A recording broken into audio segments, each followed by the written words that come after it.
बिहार का चुनावी रण चाचा जीतेंगे या भतीजा, इस बात को बिहार के साथ साथ पूरा देश 14 नवंबर को जान लेगा। बेबाक मुंसिफ देख रहे हैं आप, मैं हूं आपका मेजबान रहीम अहमद खान। बिहार में विधानसभा चुनाव की घोषणा कर दी गई। पहले चरण का मतदान 6 नवंबर को 121 सीटों पर होगा, जबकि दूसरे फेज के मतदान 11 नवंबर को 122 सीटों पर होंगे। कुल मिलाकर 243 सीटों के लिए मतगणना 14 नवंबर को होगी, यानी काउंटिंग इस दिन होगी और नतीजे जब आएंगे तो पता लग जाएगा बाजी फिर से चाचा मार रहे हैं या भतीजे। इस चुनाव में सीएम पद के लिए नीतीश कुमार और तेजस्वी यादव के बीच साफ तौर पर कड़ी टक्कर देखी जा रही। उम्मीद भी यही है। राजनीतिक दलों के बीच जंगल राज के मुद्दे पर अब तीखी बहस शुरू हो चुकी है, लेकिन जो जंगल राज का नाम ले रहे हैं वो अपने 20 साल के रामराज का जिक्र कैसे करें, किस काम का बखान करें, कुछ ज्यादा वहां नजर नहीं आ रहा। एक पक्ष जहां जंगलराज और चारा चोरी जैसे पुराने आरोपों पर घेर रहा है, तो वहीं दूसरा पक्ष पुल टूटने और पलायन जैसे मुद्दों को उठा रहा है। बहस के दौरान तेजस्वी यादव ने बड़ा बयान दिया। 14 नवंबर की तारीख ऐतिहासिक होगी और बिहार के लोग बदलाव चाहते हैं। उन्हें मौजूदा सरकार पर अपराध, भ्रष्टाचार, अफसरशाही, तानाशाही, घोटालेबाजी का आरोप लगाते हुए कहा कि बिहार के लोग त्रस्त हो चुके हैं साहब। शराबबंदी के बावजूद शराब की खुलेआम उपलब्धता और कानून व्यवस्था पर भी उन्होंने जमकर सवाल उठाए। अब चुनावी तारीखों के ऐलान के साथ साथ चुनावी मुद्दे हवाओं में तैरने लगे। पीएम मोदी ने जंगलराज कहा। नित्यानंद रॉय केंद्रीय गृह राज्य मंत्री हैं, वो आंकड़े पेश करते हुए कहते हैं लालू दौर तो जंगलराज था। लेकिन सवाल यह कि 20 साल के बाद भी आप जंगलराज का जिक्र कर चुनाव जीतना चाहते हैं। इसका मतलब मैं तो यही समझ पा रहा हूं कि आपने कुछ दरअसल किया नहीं, या तो 20 साल में, इसलिए आप जंगलराज का जिक्र बार बार कर रहे हैं। तो वहीं दूसरी तरफ सरकार ने 20 साल गरीबी और पलायन के लिए कुछ नहीं किया, यह भी नजर आ रहा है। इसीलिए इलेक्शन में कामयाबी का 100% गारंटी वाला फॉर्मूला अप्लाई हो चुका है, फ्री फ्री फ्री। बिहार में एक ऐसा स्टॉल लगा था जो आज नोटिफिकेशन के बाद बंद हुआ, जहां 10,000 खाते में आए, करोड़ों के ऑनलाइन उद्घाटन हुए, पेंशन, इंश्योरेंस, ग्रांट्स, भत्ते भर भर के दिए गए और आखिरी दिन तो आधी अधूरी मेट्रो भी जनता के नाम सौगात में दे दी गई। नोटिफिकेशन से 1 घंटे पहले 2766 करोड़ रुपए की और सौगात दी गई। यानी आज चुनाव तारीखों के ऐलान के बाद बदलने वाले हालात पर दरअसल बेबाक मुंसिफ में तफसीली चर्चा कर लेंगे। चर्चा में मेरे साथ बिहार की चारों बड़ी पार्टीज के प्रवक्ता शामिल होने जा रहे हैं। कुमकुम राज भारद्वाज जी हमारे साथ जुड़ चुके हैं, spoke person Bharatiya Janata party. आरजू खान कुछ देर में चर्चा में शामिल हो जाएंगे, आरजेडी का पक्ष रखते नजर आएंगे। अविनाश पासवान जुड़ेंगे, जेडीयू के प्रवक्ता होंगे। और देश की सबसे पुरानी पार्टी नदीम अंसारी, कांग्रेस के प्रवक्ता, वो भी हमारे साथ कुछ ही देर में जुड़ेंगे। आरजू खान भी इस बीच हमारे साथ शामिल हो चुके हैं, प्रवक्ता हैं आरजेडी के। बहुत बहुत स्वागत कुमकुम राज भारद्वाज जी आपका भी, और आरजू खान भाई आपका भी बहुत बहुत स्वागत मैं कर लेता हूं। तो चर्चा का आगाज दरअसल आरजू साहब आपसे कर लेते हैं, मुद्दों पर आएंगे, लेकिन उससे पहले आज चुनाव आयोग की प्रेस कॉन्फ्रेंस पर थोड़ी सी चर्चा कर लेते हैं। 8.5 लाख लोगों ने मिलकर वोटर लिस्ट तैयार की है, ऐसा ज्ञानेश कुमार जी ने कहा है। उन्होंने कहा बिल्कुल दुरुस्त है, पूरे एसआईआर को उन्होंने फायदेमंद साबित किया। आज की प्रेस कॉन्फ्रेंस में तारीखों के ऐलान से पहले हर पहलू पर ट्रांसपेरेंसी की उन्होंने बात की। एक प्रेजेंटेशन लेकर के वो आए, 32 स्लाइडें उसमें थी कम से कम, और किस तरीके से बिहार का चुनाव मॉडल चुनाव होगा पूरे देश के लिए, वो उन्होंने क्लियर किया। यानी अब तक जो आप लोग इल्जामात लगा रहे थे एसआईआर को लेकर, वोट चोरी को लेकर, सब गए हैं अब ठंडे बस्ते में। अब तो मुद्दों पर होगी ना राजनीति, क्योंकि चुनाव की तारीखों का ऐलान भी हुआ है। करते हैं और इसी की वजह है कि जो सत्ता पक्ष के लोग हैं वो हमारे विजन को चुराते हैं, क्योंकि हमारा मुद्दा बड़ा मजबूत है और मुद्दा 14 करोड़ बिहार की आवाम के लिए है। दूसरी बात, अगर इलेक्शन कमीशन ज्ञानेश कुमार अगर वाकई में सच बोलते तो जो सवाल हमने किए, हमने कहे थे कि जितने लोगों के नाम कटे हैं, किस कारणों से कटे हैं, उनकी पूरी डिटेल दीजिए। वो डिटेल के साथ आते हैं, वो डिटेल के साथ नहीं आए। हम लोगों ने यह भी पूछा कि बार बार सत्ता पक्ष के लोग कहते हैं कि एसआईआर के माध्यम से बिहार प्रदेश में हम बांग्लादेशी, रोहिंग्या, पाकिस्तानी जो घुसपैठी हैं हम उनको संरक्षण दे रहे हैं। तो क्या आप बताएंगे कि कितने विदेशी नागरिक बिहार प्रदेश में घुस चुके हैं? इस पे भी कोई नील बटा सन्नाटा, कोई जवाब नहीं देते। 7 करोड़ 43 लाख वोटर्स वोट देंगे और आप चुनाव में पार्टिसिपेट कर रहे हैं, यहां तक तो ठीक है ना? नहीं नहीं, हम तो एकदम चुनाव में हाँ, पार्टिसिपेट 7 करेंगे, करोड़ 43 लेकिन लाख इनकी लोग जब इनकी चुनने इनकी जाएंगे तो यानी एसआईआर, जी वोट चोरी, ये सारे मुद्दे गए फिर ठंडे बस्ते में। जो माहौल आप नहीं, सेट कर रहे ठंडे थे बस्ते में, खत्म। ठंडे बस्ते में मैं हाँ। बता रहा हूं ना, ठंडे बस्ते में कहां से चले गए आप बताइए। आपने जो पैटर्न हमने कहा था आपके, तो मैंने शोज पे कितने बार मैंने कहा है हम्म। कि गरीब, बिहार में गरीब वंचित शोषित अकलियतों के वोट काटे जा रहे हैं, उनके वोट के अधिकार को छीना जा रहा है, और वही हुआ है। शाहाबाद और सीमांचल के एरिया में सबसे ज्यादा वोट कटे हैं, ये इलेक्शन कमीशन का डेटा बता रहा है। लेकिन किन किन के नाम कटे हैं, किन वजहों से नाम कटे हैं, उसका डिटेल नहीं दे रही है। और मगध में उन्होंने अपने वोटर बढ़ा लिए हैं, जहां से भारतीय जनता पार्टी जीतती है। तो ये तो सीधा सीधा पैटर्न है ना कि गरीब वंचित शोषित और अकलियत मुसलमान भाइयों के वोट काट दिए गए शाहाबाद से और सीमांचल से। उसके बाद भी अगर हमको सबूत देने की जरूरत पड़ती है तो हमारे सवाल का जवाब इलेक्शन कमीशन को देना चाहिए। लेकिन ये तो बड़ा इलेक्शन गजब का कॉन्फिडेंस है आरजू भाई, वोट कट रहे हैं, इलेक्शन कमीशन वोट चोरी कर रहा है, लेकिन चुनाव में जा रहे हैं और हम जीत भी रहे हैं। 14 को शपथ तेजस्वी यादव ले रहे हैं, वो ऐलान भी हो चुके हैं अब तो। देखिए, जनता का जो जनादेश है ना, जो मूड है ना, हाँ। आप उसको पहचानने की कोशिश करिए। और किस तरीके से बिहार प्रदेश में 4 वाक्य हुए हैं, और वो वाक्य इस तरीके का हुआ है कि यहाँ के हेल्थ मिनिस्टर मंगल पांडे हैं, उनको बिहार की आवाम रोड पे दौड़ा के मारना चाहती है, उनसे सवाल का जवाब तलब करना चाहती है, वो अपना जान बचा के गाड़ी पे भागते हैं। दूसरा, जीवेश मिश्रा, जो जाले में एक यूट्यूबर पत्रकार को पकड़ लेते हैं सवाल करने पर, और उनको वहां की जो स्थानीय जो जनता है वो उनको खदेड़ती है। और तीसरा, ये आपको श्रवण कुमार, वो भी मंत्री हैं, उनको भी खदेड़ा जा रहा है, वो भी जान बचा के भाग रहे हैं। यानी कि आपने जितने लफाजी किए हैं ना, जितना झूठ बोला है ना, अगर जनता उस इंप्लीमेंट को जमीन पर नहीं देखती है तो आपसे बिहार की जनता गरीब कुछ स्थानों पे जरूर हो सकती है, लेकिन जमीन का बड़ा पक्का है। और वो जमीन चलो। इतना पक्का है हाँ। कि वो सीएम के साथ कैबिनेट के मंत्रियों से सवाल करती है, और ये सवाल नहीं दे पा रहे हैं, अपने जान को बचा के भाग रहे हैं। यही हमारा कॉन्फिडेंस है। चलो, इलेक्शन और जिस कमीशन तरीके पे से हमारे आपने विजन को चर्चा ये कर ली, चुरा रहे हैं। कॉन्फिडेंस भी आपने जाहिर कर दिया। अब आते हैं सवालों की तरफ। नित्यानंद रॉय, केंद्रीय गृह राज्य मंत्री, प्रेस कॉन्फ्रेंस करते हैं, आंकड़ों के साथ आते हैं बाकायदा। मैं इसीलिए आपसे पूछ रहा हूं क्योंकि आप भी आंकड़ों के साथ ही आए हैं यहाँ पे। वो कंपेयर कर रहे थे लालू राज को और नीतीश राज को।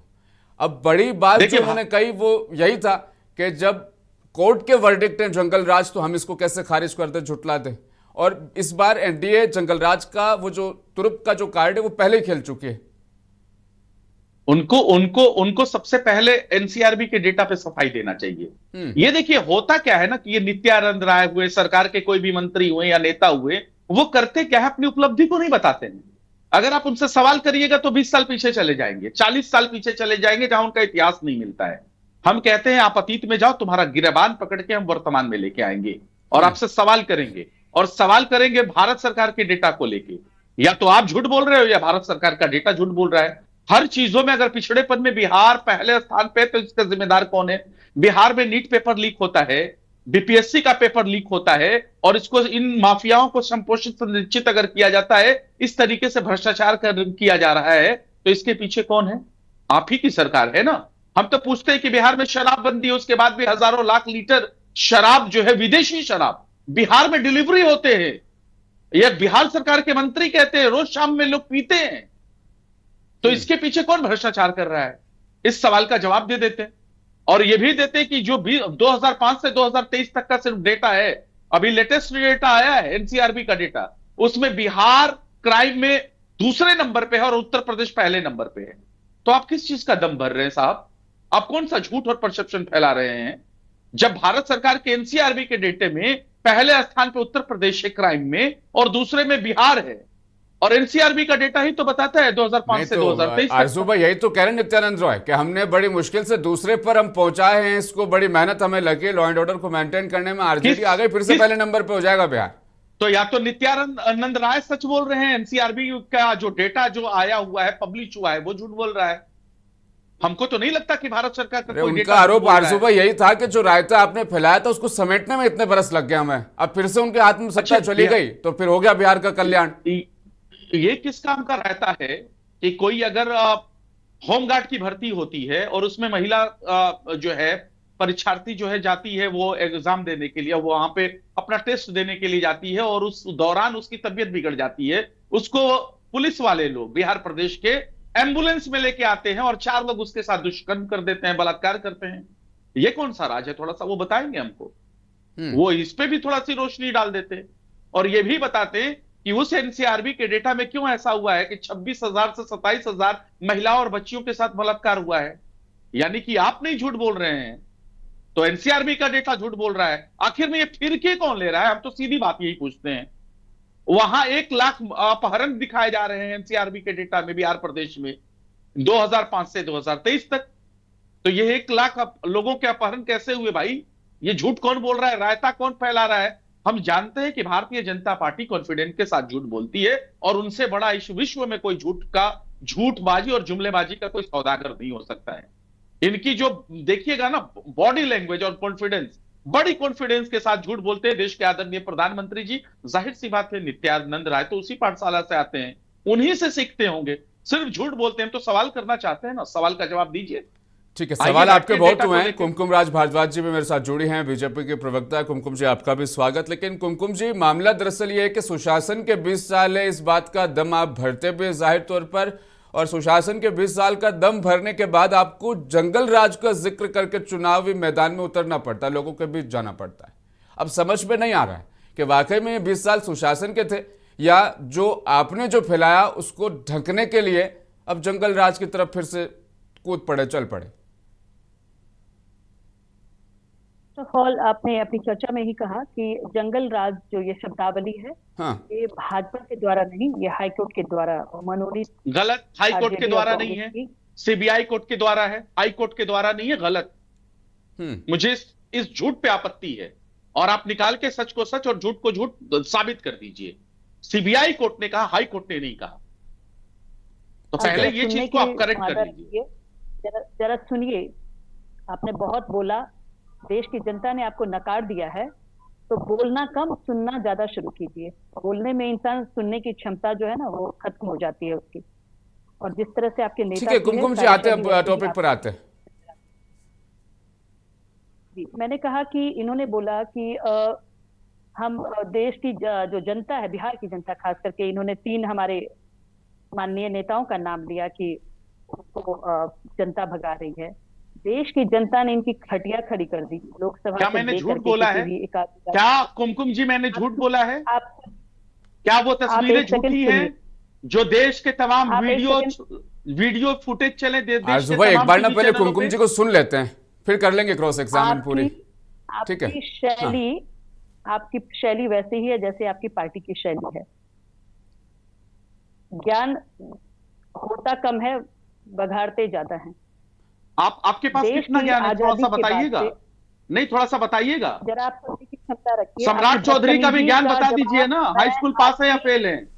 और आदरणीय नरेंद्र मोदी जी का भी बता दीजिए, 4वीं पास है या फेल है? देश के प्रधानमंत्री से ज्यादा पढ़ा लिखा ये प्रवक्ता बैठा है आपके सामने। राहुल गांधी को शर्म आनी चाहिए कि एक किसान के, हरियाणा के किसान के साथ बैठ करके वो एसीटी और एसएटी की बात करते हैं। वो इतना बुद्धिजीवी हैं कि उनको इतनी अकल नहीं है। कुमकुम जी, आरजू भाई, अगर इस तरह से हम चर्चा करेंगे आउट द टॉपिक जाकर के हम भटक जाएंगे बिहार से। कुमकुम जी वापस आ रहा हूं, अपने सवाल पे आ रहा हूं। आरजू भाई इंटरप्ट मत कीजिएगा प्लीज, उनसे उनका जवाब ले लेते हैं दरअसल, उसके बाद आगे बढ़ेंगे। कुमकुम जी 20 साल रहे सुशासन के, लेकिन उसके बाद भी जंगल राज का जिक्र करना पड़ रहा चुनावी मैदान में, क्या छुपा क्या रहे हैं आप लोग दरअसल? आपको मैं बताऊं कि देश की आजादी के बाद, खास करके अगर बिहार की बात करूं, तो श्री कृष्ण बाबू के कार्यकाल के बाद जो कांग्रेस की जो शासन रहा बिहार राज्य में, वो पूरा खूनी संघर्ष का दौर रहा, बिल्कुल रक्त रंजित रहा बिहार। पूरे राज्य में पॉलिटिकल मर्डर से लेकर के लोगों का अपहरण, मर्डर, नक्सलिज्म। अरे कुमकुम जी, फिर आप वही चीज कर रही हैं। मैं दरअसल ये कह रहा हूं कि 20 साल में आपने क्या किया, वो जब उस पर आना पड़ेगा ना। मैं आ रही हूँ। अगर मैं आपसे जानना चाह रही हूँ खान साहब, अगर जिस बुनियाद ही कमजोर जिसकी रखी गई हो और उसके ऊपर किस तरीके की इमारत हो सकती है, तो 20 साल का जो वक्त लगा है उसमें जो बिहार के आप डेवलपमेंट प्लान जो उनका देखेंगे और जो डेवलपमेंट जिस तरीके का हुआ है वो विश्वसनीय है। ठीक है, एक छोटा सा आंकड़ा मेरे पास, क्रॉस में आ रहा हूं आपके पास। 3132 फैक्ट्रियां होती थी 2005 से पहले बिहार में, अब घटकर 2729 हो गई। कौन सा डेवलपमेंट है जिसमें चीजें घट रही है, कम हो रही है? ये थोड़ा सा आप समझाइए, रिकॉर्ड कीजिए इसको। आप कह रहे हैं भाई खून खराबा बहुत था, डेवलप करने में टाइम लगा, यहाँ तो मैं देख रहा हूँ चीजें कम होती जा रही है। सुनिए, फैक्ट्रीज और ये सारी चीजें जो हैं, ये अगर आप दूसरे राज्य को देखेंगे, खास करके गुजरात राज्य का जो डेवलपमेंट प्लान है, जिस तरीके का वहाँ पे बिजनेस मॉडल जो डेवलप किया गया, और वहाँ पे वहाँ का जो सीडी रेशियो अगर आप देखेंगे, तो वहाँ पे एक एक एक ढंग की सरकार थी। मोदी जी के नेतृत्व में बिहार, माफ कीजिएगा, गुजरात बहुत फ्लॉरिश किया। बिहार में इन्वेस्टमेंट के लिए पार्टी तभी आएंगी जहां, जबकि यहाँ पे एक चीज अस्वस्थ होता है कि सरकारें बदलेंगी नहीं, लॉ एंड ऑर्डर बिल्कुल यहाँ का तंदुरुस्त रहेगा। इनकी सरकार ने नीतीश कुमार को कई बार, इनको 2005 में ये जबरदस्ती खींच करके प्रशांत किशोर की वजह से फिर जंगल राज का एक सपना बिहार को की तरफ, जंगल राज की तरफ धकेला गया।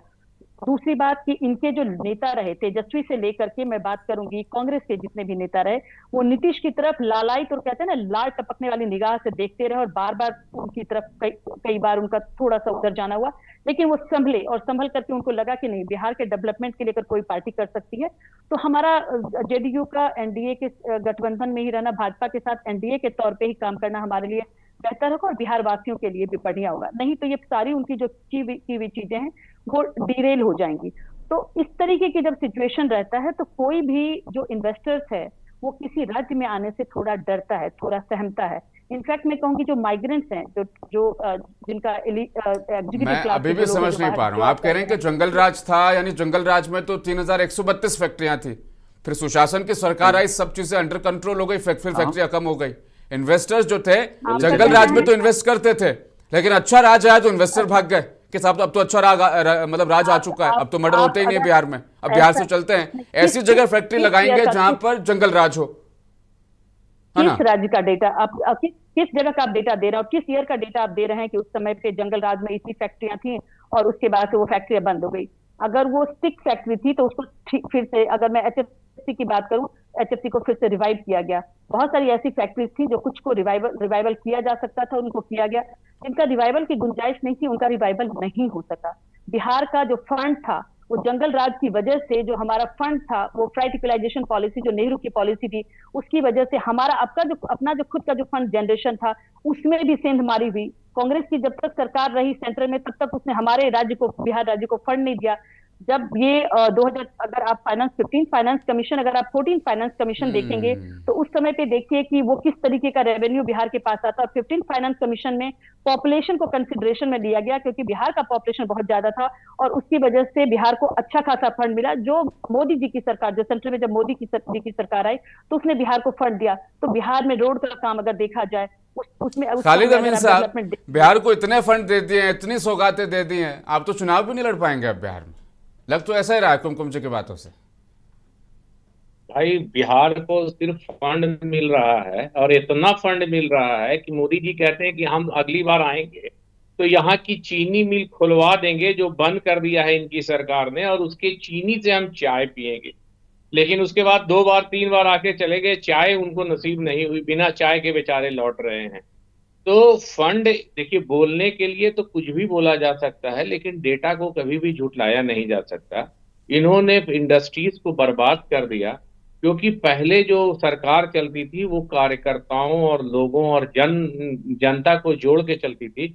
इन्होंने पूरी की पूरी सरकार पदाधिकारियों के हाथ में डाल दी, और पदाधिकारियों का हाल आप पता है कि भ्रष्टाचार का ये हाल हो गया है कि अभी के डेट में कोई भी काम, इवन एक छोटा सा काम ब्लॉक लेवल पे आप नहीं करा सकते बिना पैसे के लेन देन के, और कोई सुनने वाला नहीं है। इनके मंत्री तक की सुनवाई नहीं हो रही है, इनके एमएलए परेशान है। तो ये बहुत बुरे हाल में बिहार को लाके ढकेल दिया है। और रही बात नीतीश कुमार जी को साथ लेने की, तो नीतीश कुमार जी जब हम लोगों के साथ जब आए, बेचारे स्वस्थ थे रहे और स्वस्थ वापस लौटे। इन्होंने पता नहीं उनके साथ क्या किया है कि ये मुझे तो हंसी आती है, कभी पैर पकड़वा लेते हैं, कभी हाथ जुड़वा लेते हैं, कभी कुछ करवा लेते हैं। भाई, हमारे गार्जियन हैं, हमारे स्टेट के रिप्रेजेंटेटिव हैं, हमारे मालिक हैं, और उनके साथ इतना बुरा सलूक किया जा रहा है। ये सिर्फ मैं नहीं देख रहा हूं, मैं विपक्ष में बैठ करके बोल रहा हूं, पूरी बिहार की जनता देख रही है। इन्होंने नीतीश कुमार को या बिहार को महाराष्ट्र समझ करके शिंदे समझ लिया है। तो इनको इलेक्शन आ चुका है, आज अनाउंस हो गया है, इनको यहाँ की जनता जवाब देगी। इनके पास कुछ भी नहीं है। ये अभी बात कर रही थी क्राइम और ये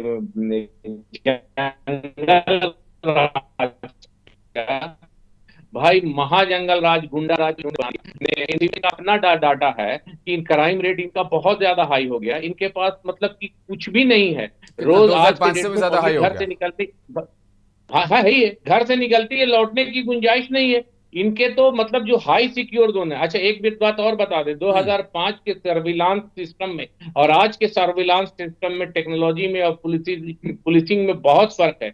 ये सिर्फ यहाँ बिहार में नहीं, पूरी दुनिया में फर्क आ गया है। हम्म। और इतना ज्यादा हाईटेक होने के बाद भी क्राइम का ये हाल है, इसका मतलब क्राइम इनके कंट्रोल में नहीं है। और उसकी सिर्फ और सिर्फ एक वजह है कि बालू और दारू का इन्होंने जो नाजायज कारोबार खड़ा किया है, जिसमें क्रिमिनल को पुलिस का पार्टनर बना दिया है, और नाजायज पैसे का जो फ्लो हुआ है ऊपर से लेकर के नीचे तक, उसका असर है कि बिहार का क्राइम करप्शन रेट बहुत ज्यादा हाई हो गया। कहाँ खालिद अमीन साहब, 2005 में 6 फेज में चुनाव हुए थे, 2010 में 5 फेज में चुनाव हुए थे, 6, 5, 3, 4, लेकिन इस बार तो 2 ही फेज में चुनाव हो रहे हैं। इलेक्शन कमीशन को भी इतना भरोसा है कि बिहार में लॉ एंड ऑर्डर बिल्कुल दुरुस्त जो है चल रहा है और 2 फेज में आराम से चुनाव करवाया जा सकता है। ये तो इलेक्शन हाँ। कमीशन तो हम मान के चल रहे हैं कि भाजपा का प्रकोष्ठ, भाजपा अगर वो लिख के देती कि एक फेज में करना है तो इलेक्शन कमीशन एक फेज में कराता। भाजपा लिख के देती कि 40 फेज में कराना है तो मुझे 100% तो यकीन फेज है से कि भी इलेक्शन आपत्ति हो गई कमीशन उसको आपको? 2 40 फेज फेज में में चुनाव हो कराता। रहे हैं तो इस बात से भी आपत्ति हो गई? नहीं, मुझे कोई आपत्ति नहीं है, हाँ। हम लोग तैयार हैं, लेकिन वो इलेक्शन कमीशन के जो हालात हैं वो मैं बता रहा था कि इलेक्शन कमीशन को अगर हम लोग कुछ बोलते हैं तो भाजपा के प्रवक्ता आ जाते हैं। भाई अगर इलेक्शन कमीशन से किसी को तकलीफ है या कोई प्रॉब्लम है तो भाजपा को क्यों प्रॉब्लम हो रही है? तो 12 मतलब दलों के साफ है साथ जब मीटिंग हुई थी खालिद अमीन साहब, आप लोग साफ कहते है थे कि 5 फेज में चाहिए हमें, 4 फेज में चाहिए हमें। आप लोग तो अपनी बात नहीं भी नहीं, नहीं वो रखे ना कहा वहां गया पर। था, वो सारी बातें कही गई थी, ऐसा नहीं कि नहीं कहा गया, सारी हाँ। बातें कही गई, लेकिन हाँ, विपक्ष का सुना नहीं जाता है इलेक्शन कमीशन, क्योंकि election commission as a election commission काम नहीं, नहीं कौन कर से रहा नेता है, ने कही थी एज ए जब मीटिंग एज हुई ए थी? 12 दलों प्रकोष्ठ ऑफ के मुख्य भाजपा आयुक्त काम कर रहा है, जो है इसलिए ये सारी ज्ञानेश कुमार चीजें जब हो रही पटना में थे, मीटिंग चल रही थी, आपके किस नेता ने कहा कि 4 फेज में या 5 फेज में होने चाहिए? जेडीयू से, बीजेपी से बाकायदा वो एग्जैक्ट। बाहर आए, मीडिया पर उन्होंने बाइट दी कि हमने मांग रखी 1 फेज में हो या 2 फेज में हो। तो उन्होंने मांग रखी, उनकी बात है। आपकी मीडिया, आपके पत्रकार थे वहां पे जब इलेक्शन में, जब भाजपा वालों से बाइट लिया जा रहा था तब हाँ। है, उन्होंने किसी कांग्रेस वाले से पूछा कि कितने फेज की मांग रखी है? अच्छा, अब वो भी गलती हमारी है दरअसल। एक तो आप वहां पर अपनी नहीं, बात नहीं रखेंगे और फिर गलती हमारे ऊपर हमारी डाल है। देंगे कि साहब देखो आप लोगों ने हमसे पूछा ही नहीं, किसी ने जो नहीं पूछा। सवाल अरे हमसे बात तो रखिए पूछे आप अपनी जाएंगे पहले हम वहां। उसी का ना आंसर देंगे। आप इलेक्शन कमीशन से पूछिए कि हमने कितने फेज में मांगा था, कैसे मांगा था। हम्म। अब यानी 2 फेज में भी आपत्ति आई गई है जाहिर तौर पर खालिद अमीन साहब। मतलब कौन सी आपत्ति तैयारियां दरअसल चल फेज, रही है? क्योंकि नहीं एसआईआर नहीं वोट नहीं चोरी तो नहीं क्या ठंडे बस्ते हैं, अब तो चुनाव नहीं नहीं सामने नहीं खड़ा, अब तो खान मुद्दों साहब, पर आना पड़ेगा। आपत्ति फेज पे, एक मिनट, आपत्ति फेज पे नहीं है, आपत्ति इलेक्शन कमीशन के कार्यशैली पे है। और हर समय टाइम टू टाइम हम इसको उठाते आ रहे हैं। मैं एक छोटा सा एग्जांपल दूं कि हम लोगों ने डुअल वोटर का लगभग 35,000 का डेटा एक डिस्ट्रिक्ट का जमा किया था इलेक्शन कमीशन को कि ये देखिए, ये एपिक नंबर है, ये नाम, ये सारा सेम है, ये डबल है, इसको आप लोग हटाइए। 200 भी नहीं हटाया इलेक्शन कमीशन। आज तो ज्ञानेश कुमार जो कह गए, बिल्कुल ट्रांसपेरेंसी के साथ, पारदर्शिता के साथ 8.5 अभी लाख लोगों ने अभी मिलकर इस लिस्ट को तैयार किया है, आपके बीएलए के अभी साथ मिलकर तैयार किया है। अभी अभी बहुत बीएलए के साथ नहीं, हमारे पास इलेक्शन कमीशन की रिसीविंग है। अभी हम जाएंगे, जनता के बीच जाएंगे। इलेक्शन का, जनता का टाइम आ गया, यही तो टाइम है, यही तो समर है जनता के पास जाने का, आ गया है, हम जाएंगे। अभी भी वो आप सारी एसआईआर चीजें वोट चोरी हमारे का पास जनता के रिसीविंग बीच है। लेकर जाएंगे तो फिर गलती कर रहे हैं। अविनाश पासवान भी मेरे साथ जुड़े हैं, जनता दल यूनाइटेड के प्रवक्ता हैं। अविनाश जी, बहुत बहुत स्वागत है आपका। अविनाश जी, बात दरअसल ये है कि चुनाव से जस्ट पहले इतनी सौगातें हैं, फ्री की रेवड़ी, जो पार्टियां फ्री की रेवड़ी को लेकर तंज कसती थी, ताने कसती थी, वो ऐसे मैदान में कूदी। हुआ ये कि नोटिफिकेशन यानी 4 बजे से महज 1 घंटे पहले भी 2766 करोड़ रुपए मिले बिहार को। सुबह तो आधी अधूरी मेट्रो की सौगात दे दी गई, जो अभी तक जिसका काम पूरा नहीं हुआ है, जो किसी मरहले से गुजरे नहीं है, उसकी भी सौगात दे दी। इतनी हड़बड़ी, यानी पिछले 5 साल दरअसल करते क्या रहे फिर आप लोग?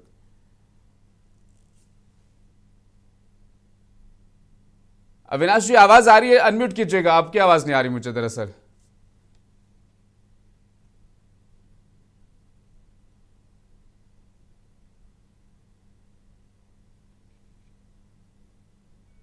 अविनाश जी, आपकी आवाज नहीं आ रही, आप रुक के दरअसल हमसे बात कीजिए, ज्यादा मुनासिब भी रहेगा, बेहतर भी रहेगा।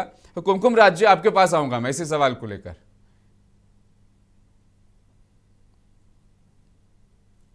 हाँ, जवाब दीजिए कुमकुम जी इस पर।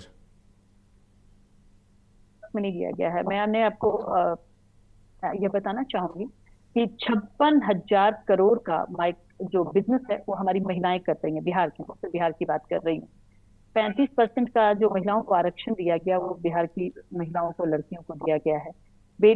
एजुकेशन को लेकर के पोशाक योजना, 125 यूनिट का बिजली फ्री देना, और साथ में जो उज्ज्वला योजना है अगर आप देखें तो, फिर आयुष्मान भारत की योजना है। तो क्या ये सारा चुनाव के वक्त में दिया गया है? 56,000 करोड़ का जो माइक्रो फाइनेंस का बिजनेस जो महिलाएं कर रही हैं, 5-5 हजार करोड़ का जो श्रमिक भाइयों को जो पैसा दिया गया वो सिर्फ वो चुनाव के वक्त में दिया गया है? ये लंबे समय से बिहार में चल रहा है। और इन पार्टियों को, क्योंकि ये जमीन पे तो ये है नहीं कि हवाई वाले आदमी हैं, हवा में काम करते हैं ये, इनको जब चुनाव आयोग ने बोला कि जो ऑब्जेक्शन आप लाइए, इनके पास टोटल नंबर ऑफ BLAs भी, देश की सबसे सो कॉल्ड सबसे बड़ी पार्टी, सबसे पुरानी पार्टी, देश की आजादी के वक्त की पार्टी के पास नंबर ऑफ जो बूथ्स हैं बिहार में, उसको उनके पास BLA तक नहीं। ये देश की सबसे बड़ी पार्टी, सबसे बड़ी है, लेकिन कुमकुम जी सबसे कि हम देश की बड़ी पार्टी अमीर हैं, पार्टी और नहीं है आप शायद। देश की बड़ी पार्टी होते हुए भी देश में छोटी पार्टी है। देश के लिए आप एक अपने आप विश्व की सबसे बड़ी पार्टी कहती हैं, और देश में हमें बड़ी पार्टी बोल रही है, तो इसके लिए शुक्रिया। आपने मान लिया कि आप छोटी पार्टी हैं। सुनिए, पहले देश की सबसे बड़ी पार्टी आप कहते हैं, हम आपको अंग्रेज वाली पार्टी है आप। एओ ह्यूम के द्वारा स्थापित 1850 अंग्रेज वाली पार्टी हम नहीं है। माफी हमने नहीं मांगी थी, तलवे हमने नहीं चाटे थे, आपने चाटे थे। नहीं, सुन लीजिए, आप कुछ भी बोल के, आप बहन है, आप सम्मानित है, लेकिन आप चैनल पे कुछ भी बोल के नहीं जा सकती। आपका इतिहास भरा पड़ा है चटुकारिता से और ये करने से। आप लेकिन खालिद अमीन साहब, ये सच भी तो है, कांग्रेस के संस्थापक जो थे वो ह्यूम थे। हाँ, तो ठीक था। RSS के संस्थापक का कैसे था? किसने उसको फंड किया था शुरू में? अरे जो RSS के संस्थापक थे वो भी कांग्रेस से निकले हुए हैं, कम से कम। तो आई है पहले जनसंघ आई, फिर भाजपा आई, वहीं से तो आएंगे। कोई अलग थोड़े ना है। अपने आपकी जो भाषा नहीं, शैली है ना, आप कुछ भी बोल दीजिएगा तो वो सही नहीं हो जाएगा। आपको अगर नहीं जानकारी आपके है तो पार्टीज को लेकर डिस्कस नहीं करते हैं, रुकेंगे कुमकुम जी, रुकेंगे खालिद अमीन साहब, रुकेंगे। पार्टीज को लेकर डिस्कस नहीं करते हैं, तो चुनाव सामने खड़े हैं, कौन किसकी पार्टी से, कहां से, अंग्रेजों से नहीं है, सारी बातें एक तरफ। लेकिन कुमकुम जी, ठीक है, आपने बहुत कुछ दे दिया बिहार को, बिहार चमक गया है, लेकिन बिहार में प्रति व्यक्ति आय है 2,685 रुपए। बिहार का एक आदमी एवरेज जो कमाता है वो 2,685 रुपए। आपको लगता है कि 2,685 रुपए में वो इंसान खुद का, अपने परिवार का, सबका भरण पोषण कर लेता होगा आसानी से? आपने बताया कि आपने किस बेसिस पे कैलकुलेट किया है कि अरे आप ही की सरकार हमें आंकड़े देती है, वही मैं आपसे पूछ रहा हूं। NCRB के डेटा है ये सारे, और NCRB के डेटा मैं और मुंसिफ टीवी मिलकर तैयार नहीं करते हैं, सरकार तैयार करती है, आप ही की डबल इंजन की, जिसे आप कहते हैं। बिहार का पर कैपिटा इनकम आप कह रहे हैं कि 2,000 रुपए है? बिहार का प्रति व्यक्ति 2,685 रुपए औसत कमाता है। अब व्यक्ति आए, अभी दिहाड़ी पर तो मैं आ भी नहीं रहा हूं, पता नहीं 60 रुपए या ऐसा कुछ है जो प्रतिदिन एक व्यक्ति वहां पर कमा पाता है। पर कैपिटा इनकम वो नहीं है बिहार का जो आप बता रहे हैं। आप बता दीजिए, चलिए सही नहीं, आप बता दीजिए। आरजू पे गलत कह रहा हूं क्या मैं? करके बता दूंगी। बिहार में औसतन एक आदमी 20-30 हजार रुपए कमा रहा होगा, जिस तरह से कह रही हूँ कुमकुम जी, मैं गलत बता रहा हूँ उन्हें आंकड़े? आप बिल्कुल आप चेक करवा लीजिए। हाँ, नहीं कुमकुम जी, आप क्रॉस चेक कीजिए, मैं चेक करके आया हूँ, मुझे पता है कि 2,685 रुपए प्रतिदिन बिहार का एक व्यक्ति कमाता है। बिहार का 56 लाख का। बिहार मान लिया, इनकी बात मान ली जाए। पर कैपिटा सुनिए, बिहार का पर कैपिटा इनकम है 32,227 रुपए। वो आपके GDP वाले फॉर्मूले से आई होगी घूम फिर के, मुझे वही लग रहा है। चेक करवा लीजिए। 32,000 GDP बिहार का सबसे लो है नेशन में, सबसे GDP बिहार का। नहीं, वो भी आप गलत बता रहे हैं खालिद अमीन साहब, कुमकुम जी के पास अलग डेटा है। ठीक है, बिहार का जो पर कैपिटा इनकम है वो 32,227। अरे 32,000 पूरे देश में किसी का नहीं है, आप अजीब सी बात कर रही है कुमकुम जी, करेक्ट कीजिए। आरजू भाई, आता हूं आपके पास। कुमकुम जी, पूरे देश में किसी राज्य का नहीं है। खान साहब, आप लाइव चैनल पे आप कह रहे हैं कि 2000, ये बहुत बड़ी गलत डेटा आप आंकड़ा पेश कर रहे हैं, मैं आपको बता रही हूँ। नहीं काम नहीं, कीजिए, आप कुमकुम जी डाटा एफआईआर करवा क्या है? दीजिए मुझ बता पर। रहे हैं। मैं आपको प्रोग्राम खत्म होते ही व्हाट्सएप पर सबसे पहले डेटा सेंड करता हूँ, उसके बाद आप खुद नहीं नहीं, करेक्ट हो मुझे जाइएगा। व्हाट्सएप पे भेजने की हाँ। जरूरत नहीं है। आप सबसे पहले लाइव चैनल पे हम डिस्कशन हाँ, हमारा मैं होगा, बिल्कुल उससे सही बात डेटा कीजिए। बिल्कुल यहाँ पर रख रहा हूँ, दूसरी बात क्योंकि मैं मुझे आपको जो बता एनसीआर रही हूँ, पे जो डेटा बताया वही बता रहा हूँ। 32,000 जो आप बता रहे हैं ना, पूरे देश में किसी राज्य का नहीं है इतना, और आप जान लीजिए। आरजू भाई अब आपके पास में मैं आ रहा पर हूँ। कैपिटा इनकम की बात हाँ कर जी रही हूँ। बिहार चमक रहा है पर साहब, कैपिटा 32,000 की रुपए बात कर रही हूँ। मतलब प्रति व्यक्ति आए बिहार में। 32,000 में तो फिर देखिए, पलायन वलायन सब खत्म हो जाना चाहिए था अब तक। एक साल पहले का मैं डेटा आपको बता देता हूं। हाँ नीति आयोग की रिपोर्ट है हाँ कि 85 लाख लोगों के प्रति व्यक्ति आय 5,000 से कम है। हाँ। एक साल पहले का ये डेटा मैं आपको पब्लिश किया हुआ मैं बता रहा हूं। 85 नीति लाख आयोग लोगों की बात के। कर रहे हैं। और जब तक हाँ नीतीश कुमार हमारे साथ थे ना, तो नीति आयोग की रिपोर्ट के ऊपर बात करते थे कि उसी हिसाब से हम बोलते थे कि बिहार को स्पेशल स्टेटस के साथ स्पेशल पैकेज मिलना चाहिए। ये नीति आयोग की रिपोर्ट थी। नीति आयोग की ये रिपोर्ट कहती थी, और नीति आयोग की रिपोर्ट ही कहती है कि बिहार प्रदेश में निवेश नहीं है। ये बात कर रही थी कि बहुत सारे इंडस्ट्रीज लग गए हैं। मैं कह रहा हूं आपको, अभी फिलहाल लेके जाता हूं अतीत में, मैं आपकी तरह 20 साल पीछे नहीं ले जाऊंगा। झूठ और परसेप्शन की राजनीति नहीं करूंगा। ये बताइए, बिहार में प्रदेश में टेक्सटाइल पार्क आए थे ना, गिरिराज सिंह जी जो है वो मंत्री है टेक्सटाइल पार्क के, टेक्सटाइल के। ये बताइए कि 10 में से टेक्सटाइल, आप फिर बीच में लगी बोलने हैं मेरे। अभी तक तो अब तो मतलब ये कौन सी बात है? जब हम बोल रहे थे तो आप मुझे बोल रही थी, इंटरप्ट कर रहे हैं। मेरी संस्कृति मेरा कल्चर सिखा रही थी। अब आपके ऊपर बात आई तो सुनिए।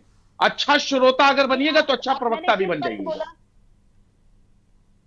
आप अपनी जो समझ है ना, वो अपने पास आप बैंक में उसको फिक्स डिपॉजिट करके रखिए। मुझे ज्ञान बांटने की, कांग्रेस पार्टी से मुझे ज्ञान लेने की जरूरत नहीं है।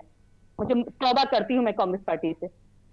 अरे खालिद अमीन साहब तो देखिए, कुछ हम बोले भी मनोहर नहीं। बात आपसे आरजेडी के प्रवक्ता हरसू साहब कर रहे थे, आप कांग्रेस पर खामखा नाराज हो रही हैं। चुनाव अभी थोड़ा सा वही दूर तो है, मैं अभी कह हम रहा हूं, माहौल मैं को अच्छा टिकट बनाए लेने रख के लिए सकते तैयार हूं, हैं। बहुत रुक बड़ी जाते हैं फिलहाल, वो दोनों रुकेंगे थोड़ा सा रुकेंगे भाई, एक- प्लीज रुकेंगे। अब बिहार में जो पर कैपिटा इनकम उसको बात लेकर बड़ी बौखलाहट है, तो वो ब्रेक में हम डिस्कस कर लेता हूं। मैं आपको डेटा भी भेज देता हूं। अब वक्त